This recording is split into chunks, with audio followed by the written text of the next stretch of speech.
Ba, aldakizu zertarako egin den plazako obra?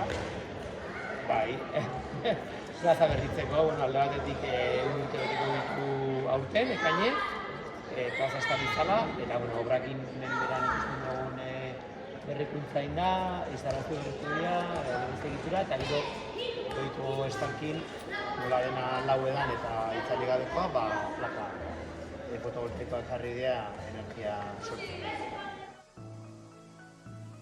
Plazan sortzen energia non erabiltzen da?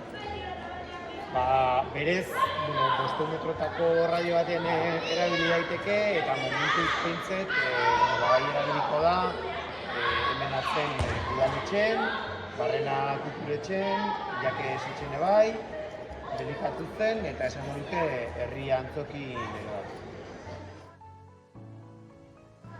Horrelako proiektu gehiago egin behar liratekela uste duzu?